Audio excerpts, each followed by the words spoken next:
वंशविख्यातं ज्ञानदानपरायणं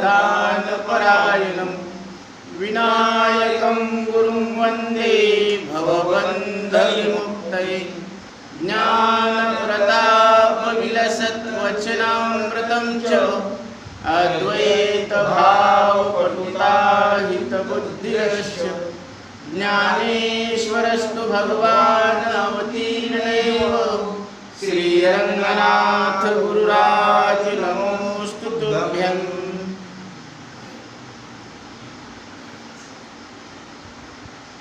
ज्ञानाच्या सप्त भूमिका आहेत.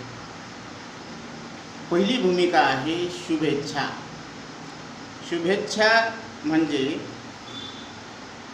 शास्त्र व सज्जन यांच्या संगतीत प्रज्ञावर्धन म्हणजे बुद्धीची वाढ होणं, ह्याला शुभ इच्छा म्हटलेलं आहे. किंवा जन्म मृत्यूच्या दुःखातून पार पडण्याची जी इच्छा आहे तिला शुभ इच्छा असं म्हटलेलं आहे. आणि ही इच्छा ज्याला आहे तो मुमुक्षु आहे आणि या इच्छेलाच मोक्ष म्हटलेला आहे. जसं सकल दुःखाची निवृत्ती आणि परमानंदाची प्राप्ती म्हणजे असा आनंद की ज्याचा कधीच नाश होत नाही. देशानं कालानं वस्तूनं ज्याचा कधी नाश होत नाही असा आनंद आणि कारणासहित दुःखाची निवृत्ती म्हणजे दुःख तर नकोच पण दुःखाचं कारण सुद्धा नको. मग काटे खुडत बसावं का धामुकात जाळावा? कारण धामुका एका धामुक्यातून हजारो काटे निर्माण होतात. मग काटे खुडत बसायचं का धामुका जाळायचा? धामुका जाळला की आपोआप काटे निर्माण होणं बंद होते ना. मग हे गरिबीचं दुःख निवृत्त करणं म्हणजे काय? काटे खुडणे. निपुत्रिकपणाचं दुःख निवृत्त करणं म्हणजे काटे खुडणे.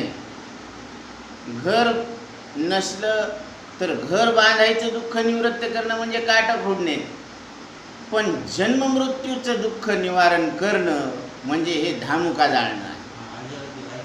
मग सकल दुःखाची निवृत्ती आणि परमानंदाची प्राप्ती यालाच मोक्ष म्हटलेला आहे. आणि अशी इच्छा ज्याला आहे अशी इच्छा करणं म्हणजे मोक्षाची इच्छा म्हणजे मोक्षेच्छा. आणि अशी इच्छा ज्याला आहे तो मुमुक्षु आहे. ज्याला मोक्षाची इच्छा आहे त्याला काय म्हणायचं? मुमुक्षु. ज्याला गवत लागतं तर त्याला गवत कशामुळं लागतं? त्याला लागतं का गाईमुळं लागतं? गाईमुळं चारा लागतो. तुम्हाला साडी लागते पण तुम्हाला तुमच्यामुळं लागते का पत्नीमुळं लागते? दुकानात गेले आहो साडी दाखवा, ते दुकानदार म्हणलं तुम्हाला साडी केव्हापासून? ते म्हणले आम्हाला नाही हो, मंडळीला पाहिजे. मग तुम्हालाच लागते साडी पण तुमच्यामुळं का मंडळीमुळं? मंडळीमुळं. तुम्हालाच चारा लागतो पण तुमच्यामुळं का गाईमुळं? गाईमुळं. तुम्हालाच चॉकलेट लागतो पण तुमच्यामुळं का मुलामुळं? मग तुमच्यामुळं नाही तर ते मुलामुळं, पत्नीमुळं, गाईमुळं. तसं तुम्हालाच इच्छा आहे पण तुमच्यामुळं का भ्रमामुळं? भ्रम आहे म्हणून मोक्षाची इच्छा आहे. म्हणून मुमुक्षु याला शुभ इच्छा म्हणतात. मग संसारामध्ये किती इच्छा आहेत अंतःकरणामध्ये संसाराबद्दल, पण त्याला मोक्ष इच्छा म्हटलेलं नाही आहे. ह्या इच्छा उत्पन्न होतात आणि जातात. अशा किती इच्छा उत्पन्न होतात आणि किती इच्छा निघून जातात. पण त्या इच्छेमध्ये एक इच्छा अशी आहे की जी सगळ्यांना आहे आणि सारखी आहे. आता ज्याला घर आहे त्याला घर बांधायची इच्छा राहिली का? नाही राहिली. ज्याला मुलं आहेत त्याला पुत्र व्हावा अशी इच्छा राहिली का? नाही राहिली. म्हणजे जी इच्छा तुम्हाला आहे ती दुसऱ्याला असलच असा काही नियम नाही. पण एक इच्छा मात्र सगळ्यांना आहे आणि सारखी आहे. ती कोणती? मला सुख व्हावं आणि दुःख मला नसावं. मजलागी दुःख व्हावे ऐसे कोणी न भावे जीवे. मला दुःख व्हावं अशी कोणाची इच्छा नाही. मला दुःख व्हावं याच्यासाठी कोणाचे प्रयत्न नाही, पण हटकून दुःख पदरात पडल्याशिवाय राहत नाही. आणि मला सुख व्हावं अशी प्रत्येकाची इच्छा आहे, अंतःकरणातून इच्छा आहे की मला कसं पाहिजे, सुख पाहिजे. आणि ते कसं पाहिजे, न संपणारं सुख पाहिजे, म्हणजे त्याचा कधी नाश झाला नाही पाहिजे. म्हणजे परम, म्हणजे जे मरत नाही त्याला काय म्हणायचं, परम, ज्याचा नाश होत नाही. म्हणून अविनाश करी आपुलिया ऐसे, लावी मना पिसे गोविंदाचे. देवा तू मला तुझ्यासारखं कर गळे. का कर, कारण तू कसा आहेस, तू अविनाश परमात्मा आहेस, तसं तू मला सुद्धा अविनाश कर. आता कर काय, आता आहेच, पण आता त्याच्याशिवाय लक्षात येत नाही ना. आणि बाकीच्यांच्या संगतीत राहून तर लक्षात येतच नाही. पण देव कसा आहे, निरावृत्त चैतन्य असल्यामुळं, त्याच्या ठिकाणी देहात्म भ्रांती नसल्यामुळं जीव जर देवाच्या संगतीत राहिला तर जीवाची भ्रांती निघून जात असते. म्हणून जीवानं देवाचं चिंतन करायला पाहिजे, त्याचं स्मरण करायला पाहिजे. म्हणून ही पहिली भूमिका आहे ज्ञानाची, शुभ इच्छा. दुसरी भूमिका आहे सुविचारणा. सुविचारणा म्हणजे मी कोण आहे, परमात्म्याचे स्वरूप काय आहे, जगत काय आहे, याचा एकांतात विचार करणं. मी कोण आहे, कोहम कथम इदम, मी कोण आहे, हे जगत काय आहे. को वै कर्तास्य विद्यते, या जगाचा कर्ता कोण आहे. उपादानम किमस्ति, म्हणजे याचं कारण काय आहे.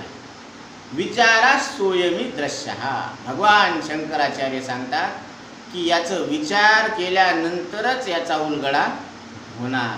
आणि विचार कोणता, आत्मा अनात्मा विवेक ज्ञानम, ज्ञानम भवती निर्मलः. आत्मा काय आहे, अनात्मा काय आहे, याचा निवाडा करणं, याच्या इतकं पवित्र ज्ञान जगाच्या पाठीवर कुठलंच नाही. म्हणून निवडिता ही खडे, तेने दळना ओज घडे. जसं खडे बाजूला केले की रास एकीकडे होते, तसं अनात्म वर्ग जर एकीकडे केला की त्याच्यातून आत्मा सहजच वेगळा सिद्ध होत असतो.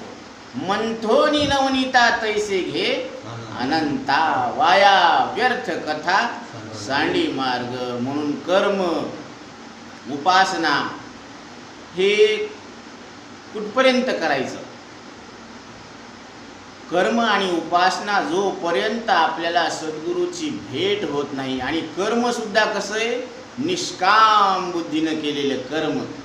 आणि शास्त्रानं जे सांगितलेलं आहे ते विहित कर्म, पण फलाची अपेक्षा न ठेवता ईश्वराच्या चरणी अर्पण करायचे.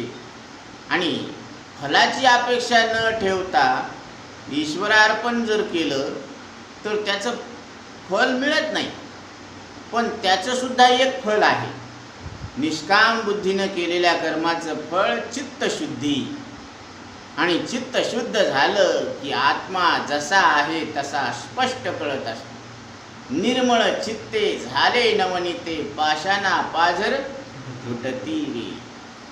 म्हणून शुद्ध चोखाळले स्फटिक जैसे, महामळे मन होते जे गादले. या मनावर कल्पनेवर कल्पना, कल्पनेवर कल्पना असं जे कीटन आलेलं होतं, तर ते कल्पना निवृत्त झाल्या. कशानं, विवेकाच्या शस्त्रानं, ज्ञानरूपी शस्त्रानं.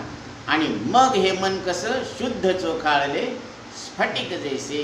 जसं आरशामध्ये अंधूक दिसतं का स्पष्ट दिसतं, स्पष्ट दिसतं, क्लिअर दिसतं, तसं हे अंतःकरण शुद्ध होत असते.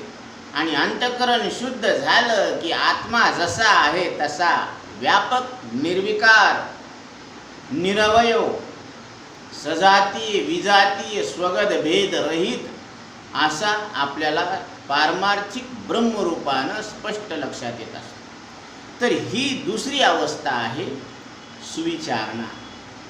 तिसरी भूमिका आहे तनुमानसा. म्हणजे तनुमानसा म्हणजे अनात्माकार वृत्तीचे नियंत्रण करायचं आणि आत्माकार वृत्तीचे संवर्धन म्हणजे स्वरूपाकार वृत्तीचे अनुसंधान, त्याच्यावर नियंत्रण ठेवायचं. क्षणाक्षणा सांभाळितो साक्षी होतो आपुला. म्हणजे क्षणाक्षणाला तो काय करतो, स्वतःला सांभाळतो, तो साक्षी होतो. जसं आपल्या गल्लीमध्ये किती घरं आहेत, भरपूर घरं आहेत ना. मग ते घर दिसत नाही का आपले वाटत नाही? आपलं वाटत नाही. दिसतात, आपले वाटत नाही. आणि आपलं घर दिसतं आणि आपलं वाटतं. मग तसं शरीर, श्वास, इंद्रिय, अंतःकरण दिसत नाही का आत्मा वाटत नाही? दिसते पण आत्मा वाटत नाही. आणि आत्माच वाटतो म्हणजे मीच वाटतो. म्हणजे आत्माकार वृत्तीचं काय करायचं, संवर्धन करायचं आणि अनात्माकार वृत्तीचं काय करायचं, त्याला निवृत्त करायचं.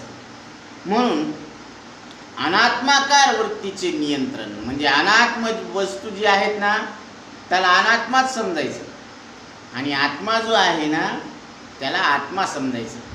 पण आपल्याला सवय काय लागली, अनात्म वस्तूलाच आत्मा समजायचं. तर हे आपल्याला बंद करायचं, याच्यावर नियंत्रण करायचं. की श्वास मी आहे का, मांस मी आहे का, मग माणूस मी आहे का, मग जातीचा मी आहे का, मग मी माईबापाचा आहे का पाप पुण्याचा आहे? माईबापाचा बी नाही, पाप पुण्याचाही नाही, सुखदुःखाचा आहे का? सुखदुःख अंतःकरणाचे धर्म आहेत. म्हणून पाप पुण्य अंगी घेतले जडून वर्मनेने कोण करीता तो. म्हणून वर्म हे कोण करायला लागलं, हे वर्म तर दूरच राहिलं. पण मी पापी आहे, मी पुण्यवान आहे असं आपण अंगामध्ये काय घेतलं, जडून घेतलं. म्हणजे पक्क केलं की मी पापी आहे. कशावरून पापी? एक डास मारला म्हणून आपण कोण आहोत, पापी आहोत. आणि देहाला एकदा मी म्हणलं तर किती पाप झालं. म्हणून भगवान शंकराचार्य सांगतात, देहात्मबुद्धिजम पापम न तद गोवत कोटीभिः. एकदा देहाला मी म्हणलं तर कोटी गाई मारल्याचं पाप लागतं. त्याच्या पलीकडे तुकोबराय सांगतात, मी देह म्हणता ब्रह्महत्या कोटी येऊनिया पाठी थापटी ती. म्हणजे एकदा देहाला मी म्हणलं तर कोटी ब्रह्महत्या केल्याचं पाप लागतं. आता शास्त्रामध्ये पापाचं वर्गीकरण केलेलं आहे. स्त्री हत्या, बालहत्या, गोहत्या, ब्राह्मण हत्या, बरं का, आणि ब्रह्महत्या. आता भ्रूण हत्या निघालेली आहे, ती आता बंद आहे, कायदा केला. कारण त्या जीवाला येऊ द्या ना, पाहू द्या त्याला, या जगाला घेऊ द्या अनुभव त्याला. मग कोण्या जीवाला जर आपल्याला जीव दान देण्याचा जर अधिकार नाही तर जीव घेण्याचा अधिकार कोणी दिला? म्हणून अंगुलीमाल नावाचा एक राक्षस होता आणि गौतम बुद्ध एके दिवशी त्या अरण्याच्या दिशेने जाऊ लागले. तर गावातल्या सगळ्या लोकांनी त्यांना रोखलं, महाराज तिकडे जाऊ नका, तिकडे एक भयानक दुष्ट राक्षस राहतो आणि तो काय करतो, त्या माणसाचं मुंडकं उडवून टाकतो, ठार करतो. तरी भगवान गौतम बुद्धांनी त्यांचं ऐकलं नाही, ते चलत गेले पुढं. मग अंगुलीमाल आला, त्याने सांगितलं की तुम्ही तिथंच उभं टाका, नाही तर मी तुमचा शिरच्छेद करून टाकेल. भगवान गौतम बुद्धांनी सांगितलं की काही हरकत नाही, पण माझी एक अट आहे. ते म्हणले काय अट आहे? ते म्हणले की ह्या झाडाचे पानं तोडून आणायची, 4-5 पानं तोडून आणायची. ते म्हणजे काय मूर्ख माणूस आहे, 4-5 पानं तोडून आणायची. म्हणे आणले. तर त्यांनी सांगितलं की आता हेच पानं जिथून तोडले त्याला परत जोडून टाकायचे. ते म्हणले असं शक्यच नाही म्हणे, हे तोडलेले पानं जिथून तोडले तिथं परत जोडायचं म्हणल्यावर हे शक्य नाही. मग ते म्हणले की तुम्हाला जर तुटलेलं पान जोडता येत नाही तर पान तोडायचा अधिकार तुम्हाला कोणी दिला? क्लिक झालं त्या बुद्धीमध्ये अंगुलीमालाच्या. अंगुलीमाल शब्दाचा अर्थ काय माहिती का? जे प्रत्येक जितके मुंडके छाटले तर त्या तितकी एक एक अंगुळ म्हणजे करंगळी तोडायची आणि त्याची माळ करायची आणि ती गळ्यात घालायची.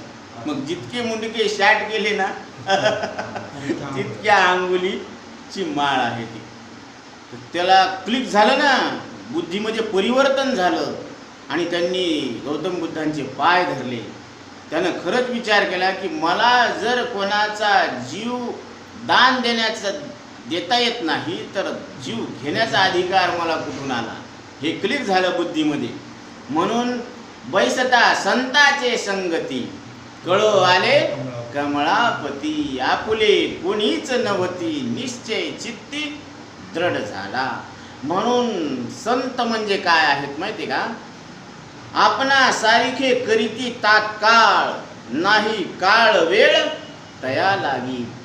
म्हणून सद्गुरूला परिसाची उपमा सुद्धा जमत नाही. लोह परिसाचे न साहे उपमा. कारण परीस काय करतो? लोखंडाला सोनं करतो, परीसपणा देत नाही. पण सद्गुरू काय करतात? आपणा सारिखे करीती तात्काळ, नाही काळ वेळ तया लागी. ज्ञानदेव म्हणे निवृत्ती निर्गुण. ज्ञानोबराय सांगतात की माझे श्रीगुरु निवृत्तीनाथ निर्गुण परमात्मा आहे. आणि त्यांनी एवढंच मर्यादित ठेवलं का? नाही. दिधले संपूर्ण माझे हाती की तू सुद्धा निर्गुण परमात्मा आहे. मग कुठं राहिला भेद? गुरु शिष्यत्वाचा भेद राहिला का? का त्यांनी लहान भाऊ आणि मोठा भाऊ असा भेद ठेवला का? नाही. स्वरूपानं एकच परमात्मा आहे. म्हणून एक ब्रह्म है, एक ही है परमात्मा. एकच ब्रह्मतत्व आहे आणि ते तुमच्या आमच्यामध्ये सगळ्यामध्ये एक रूपानं आहे. जसं प्रत्येकाच्या शरीरामध्ये श्वास कसा आहे? एकच आहे. बरोबर आहे. आता घरामध्ये जर एखादं प्रेत आहे तर त्याला शिव नका म्हणते. शिवलं तर काय होत असतो? विटाळ होत असतो. बरोबर आहे ना? हां. आता विटाळशी बाई बाजूला बसलेली असली तर तिच्या नाकामध्ये सुद्धा श्वास चालू आहे. मग तो श्वास विटाळसा होतो का? मग तो श्वास तिथंही तितकाच प्रगट आहे. आणि तो श्वास जो सोहळ्यामध्ये पूजा करतो तिथंही तितकाच प्रगट आहे. मग श्वासानं कधी असं सांगितलं का की हे आता विटाळशी मी याच्याकडे जात नाही आणि हे सोहळ्यात आहेत तर मी यांच्याकडेच येते? श्वास असा म्हणतो का? का तिथं भेद नाही आहे? तिथं भेदच नाही आहे. हो. मग श्वास जर भेद करत नाही तर आपण भेद करणारे होतो कोण? बाप कल्पनेची ख्याती. ही काय कल्पना जबरदस्त बसलेली आहे आपल्या अंतकरणात. सुतकी म्हणता सुतकी होती आणि ब्रह्म म्हणता भीती. बाप कल्पनेची ख्याती. कोणाला जर म्हटलं ना की तुम्ही ब्रह्मस्वरूप आहात, देवरूप आहेत, ते म्हणतं नाही रे बाबा आपण कशाचे देव आहेत. आणि त्यांनी सांगितलं की तुमचे पाहुणे वारले, ते म्हणले आता आम्हाला सुतूक पडलं. तुम्ही गेले नाही की लगेच सुतूक बी पडलं. काय कल्पना जबरदस्त आहे. नुसतं सांगितल्याबरोबर ते काय म्हणतात? आम्हाला देवदर्शनाला जमत नाही, आता सुतक पडलं. बरं. आणि तुम्ही ब्रह्म असून तुम्हाला कोणी जर ब्रह्म आहे असं म्हटलं की तुम्हाला मग भीती वाटते. ब्रह्म म्हणता भीती. बाप कल्पनेची ख्याती. काय कल्पनेमध्ये जबरदस्त अडकलेलो आहोत आपण, ही निघता निघत नाही.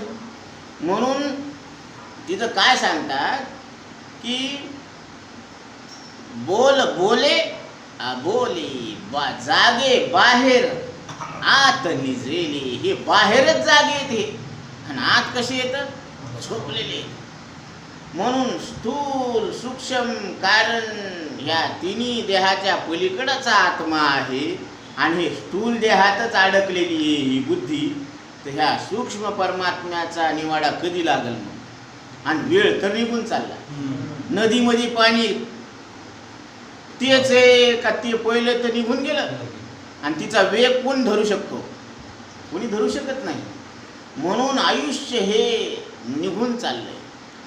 घडी घडी काळ वाट याची पाहे अजून किती आहे अवकाश. म्हणून काळ तर टपून बसलेला आहे याच्यावर. कारण त्याला माहीत आहे की मनुष्य देहातलं आयुष्य फार महत्वाचं आहे. 1 तास उरला खट्वांगरायाशी भाग्यदशा कैची प्राप्त झाली. आणि परीक्षिती राजाला तर 7 दिवसाची गॅरंटी होती. 7 दिवसानंतर तक्षक नावाचा सर्प दंश होऊन ते शरीर सुटणार होतं. म्हणून शुकाचार्यांनी 7 दिवस अन्न पाण्या वाचून श्रीमद भागवत सांगितलं आणि परीक्षिती राजानं 7 दिवस अन्न पाण्या वाचून श्रवण केलं. आपण 7 दिवस अन्न पाण्या वाचून श्रवण करू शकतो का? तरी सुद्धा ढील दिली थोडी आपल्याला की 2 वेळेस अल्प आहार घ्या. अल्पोपहार म्हणजे तुम्ही फल आहार घ्या. कारण फल हे सात्विक असतात आणि बाकीचं जर आपण तेलकट तुपकट जर खाऊ लागलो, तळलेलं कुरडया पापड्या, तर मग काय होत असते? त्या ज्या नाड्या असतात ना त्याच्यामध्ये ट्रॅफिक जॅम होते आणि मग सगळे वाजवतात आपले सिग्नल. मग काय होतं? सगळ्यांचा एकच गोंधळ होतो की मग तिथं बसल्यानंतर श्रवणाला मग डोळे आपोआप लागायला लागतात. समाधी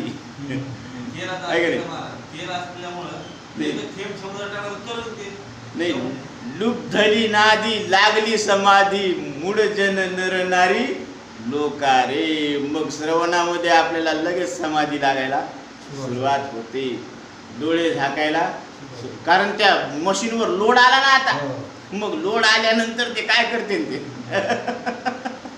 म्हणून आहार कसा घ्यायला सांगितला? कारण त्यांनी 7 दिवस अन्न पाण्या वाचून सांगणाऱ्यानं सांगितलं आणि ऐकणाऱ्यानं ऐकलं. मग 7 दिवसात कसं काय जमलं? आणि इथं 70 वर्ष झाले ऐकून तरी ते म्हणाले की इतक्या लवकर कळत असतं का? आम्ही किती जुने माणसं आहेत आणि तुम्ही नैतरण्य तुम्हाला एकाच दिवसात आणि एकाच प्रवचनात कसं काय जमन?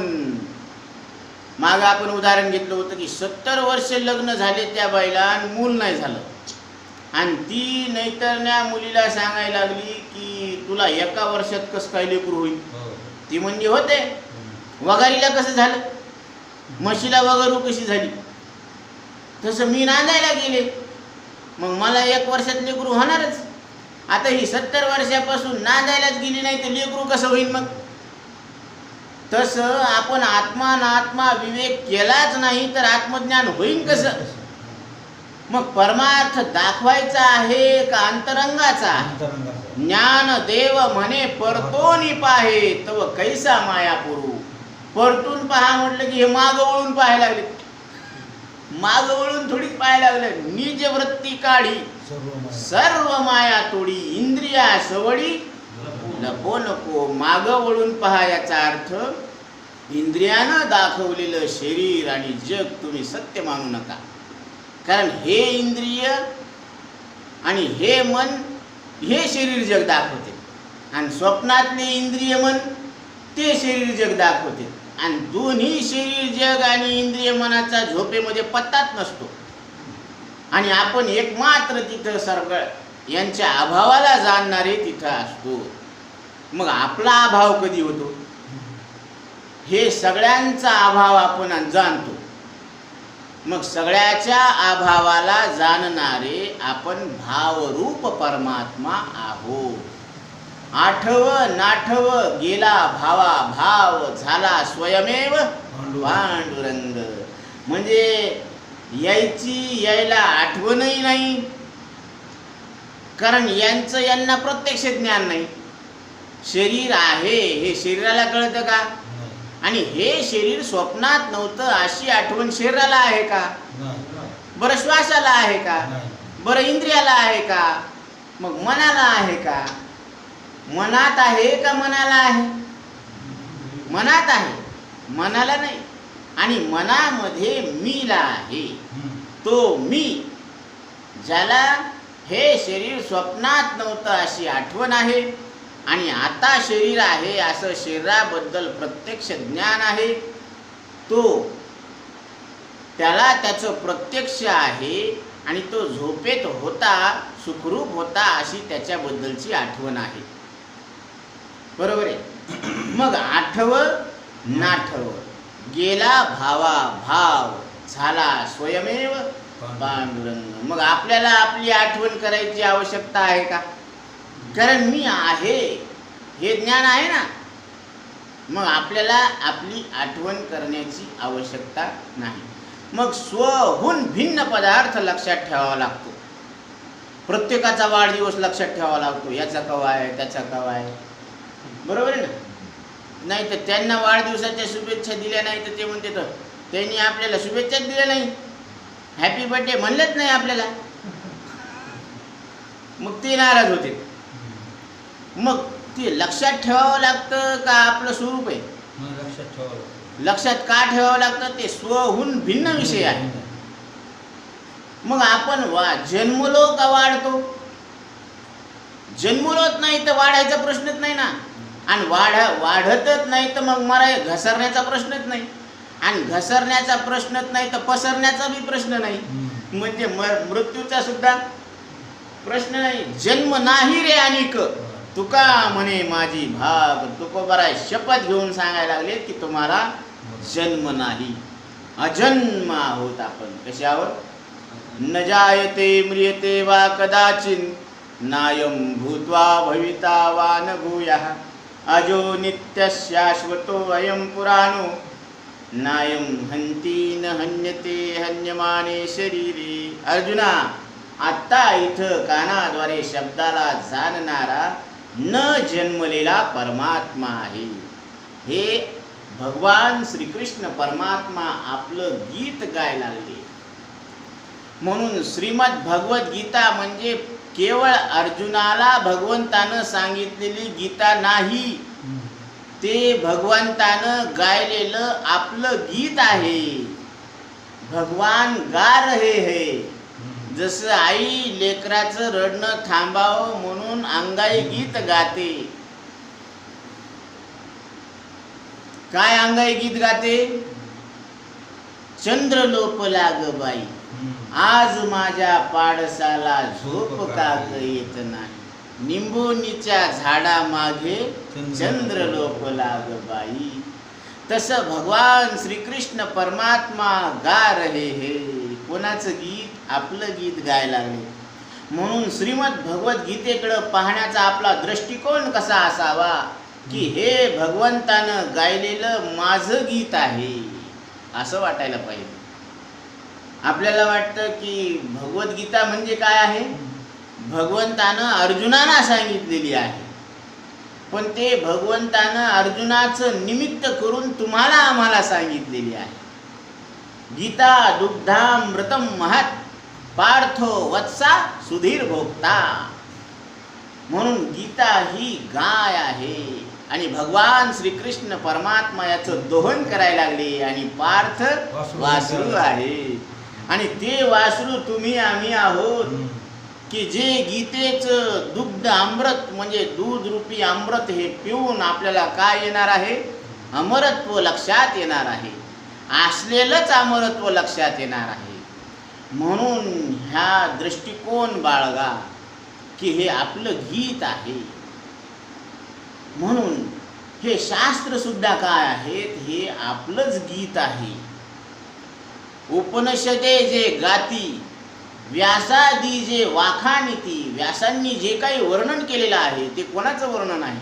ते आपलंच वर्णन आहे. उपनिषदांनी जे गायन केलेलं आहे ते कोणाचं केलेलं आहे? आपलंच केलेलं आहे असं वाटायला पाहिजे.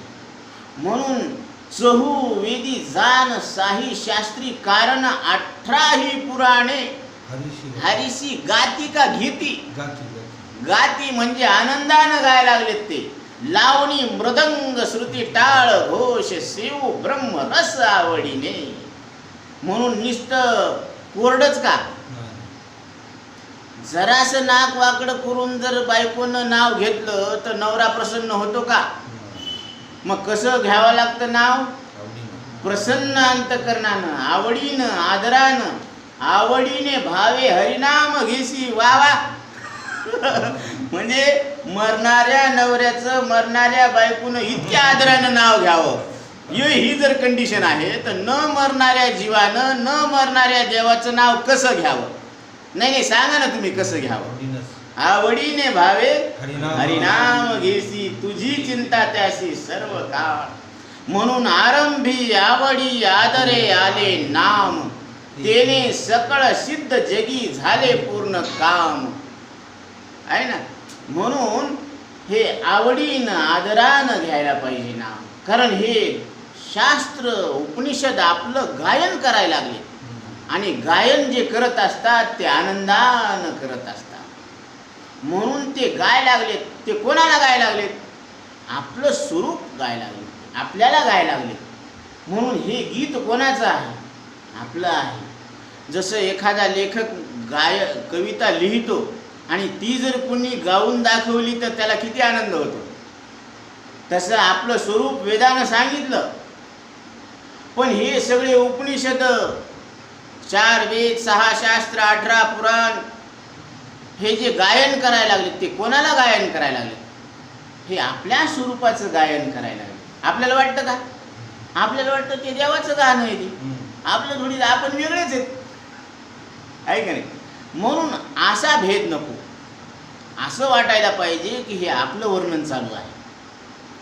जसं ते गिरणीवाले बाबा ते रेणुका मंगल कार्यालयाच्या पाठीमागं ते हे कोणाचं वर्णन वाटतं?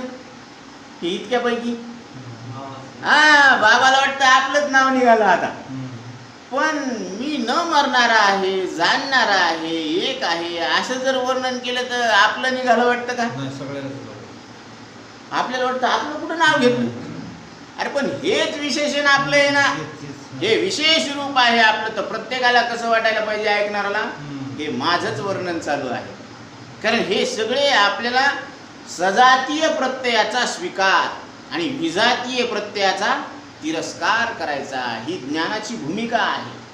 म्हणून हिला तनुमानसा असं म्हटलेलं आहे.